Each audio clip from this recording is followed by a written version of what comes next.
Doesn't it feel great to be alive?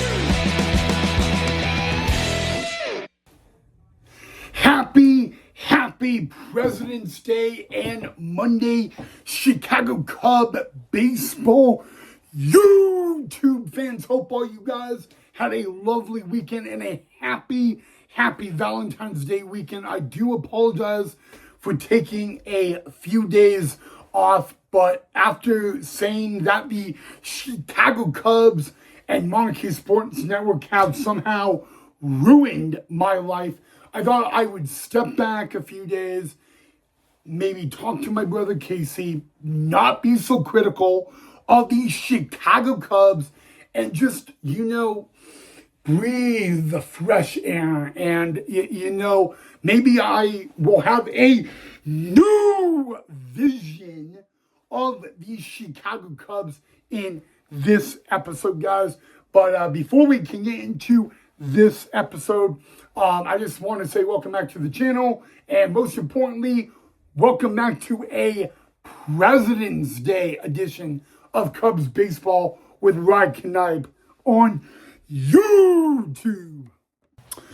So guys, in today and this episode, we are just going to talk about we're going to have a breaking news announcement regarding Chicago Cubbies spring training camp, because there are 2 players and 2 catchers that are late to minor league camp. So we will address that also.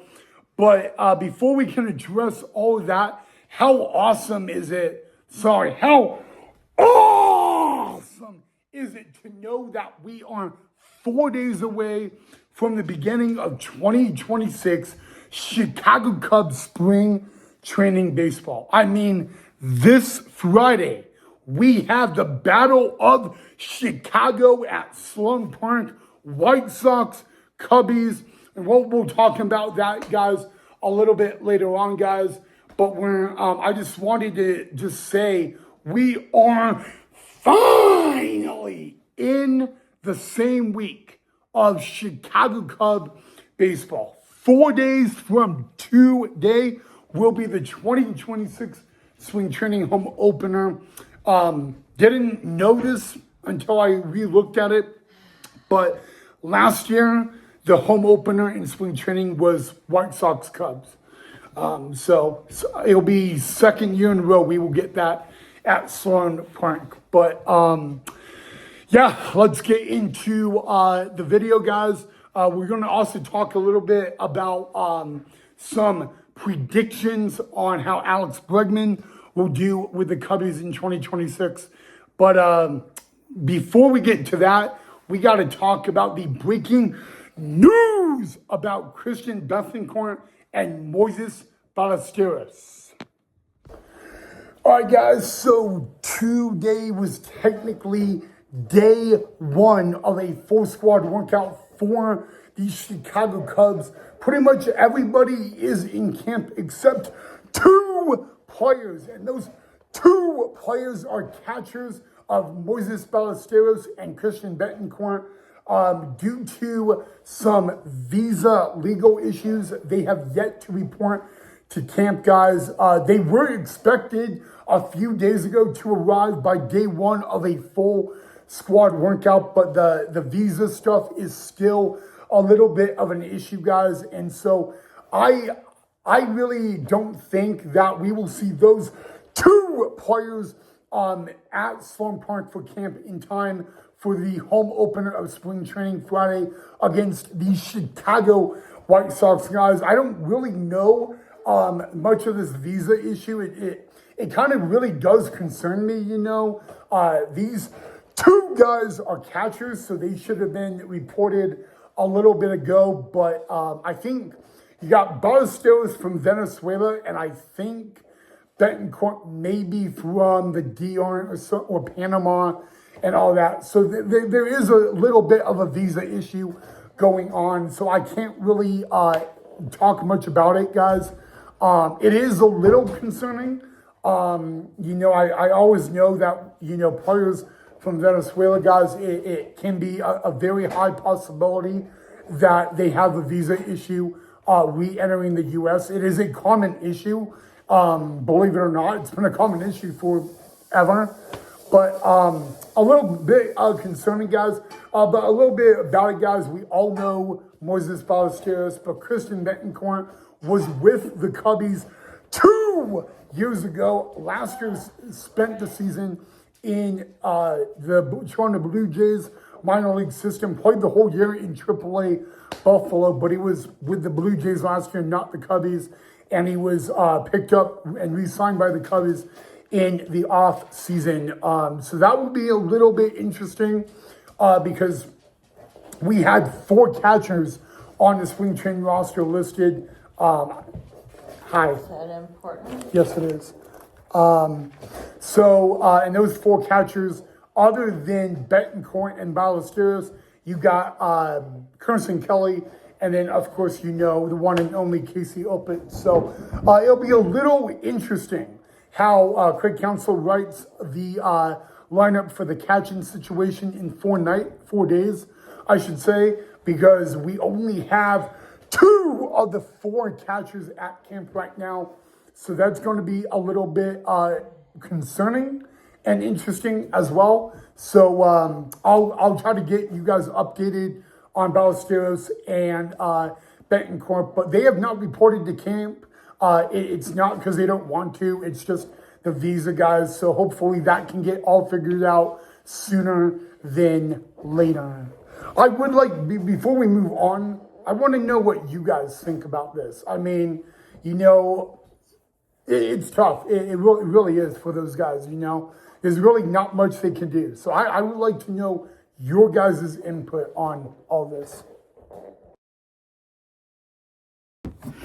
All right, guys, so now we're going to move on to really what Chicago Cub owner Tom Ricketts said earlier today, addressing the media at Cubs camp. Before I get into it, I want to say this because I do get asked this a couple of times. Do I have anything against Tom Ricketts or his family? The answer is no. I do not. And a matter of fact, I have had the privilege of meeting Tom Ricketts. I met Tom Ricketts here in Boise, Idaho in 2011. When Boise at the time, we were the low A affiliate of the Chicago Cubs. So no, I do not have anything against Tom Ricketts. I guess really the only thing I kind of do have an issue with is ownership. Okay.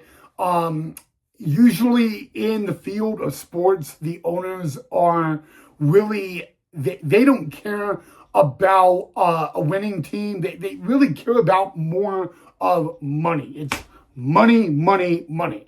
But at the end of the day, I literally don't have anything against Tom Ricketts. So just to address that, I know a lot of you have actually been asking that for a while. So there you go. But all right, guys. But anyway, what Tom Ricketts said, addressing the media earlier today at Cubs campus, he predicts that the Chicago Cubs will win. Not just win, they will win the NL Central in 2026.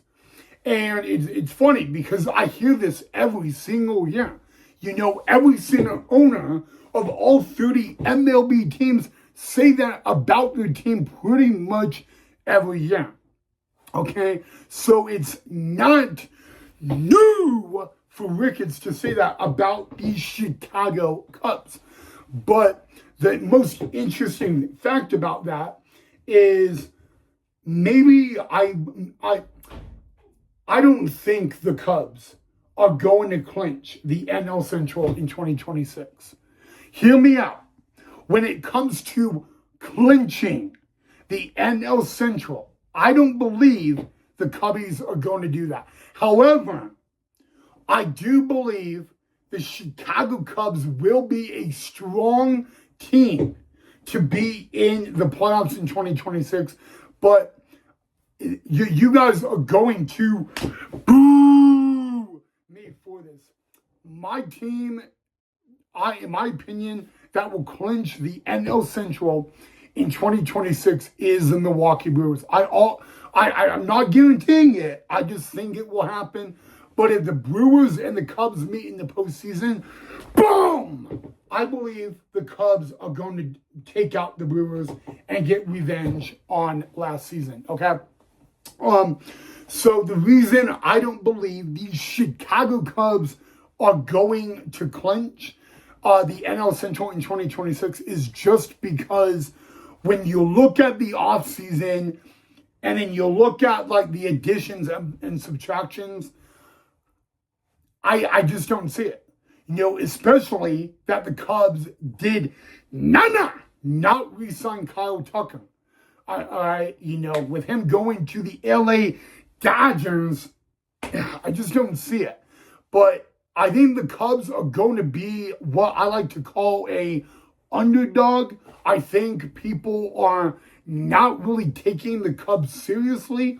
And I really think that the Cubs are going to be a shocker when it comes to the 2026 MLB postseason. But I just don't see them clinching the NL Central unless Milwaukee just has a really bad year. But I'm sorry. I mean, it does pain me to say it, but there you guys have it, But you know what? I think our biggest threat in the NL Central will be the Milwaukee Brewers. And I think it will be key to win games against Milwaukee in 2026. I mean, you want to go out and you want to win every single game and as many games as you can. Don't get me wrong, but I really think it will be more key for the Cubs to win games and win series against the Milwaukee Brewers going into the 2026 MLB regular season.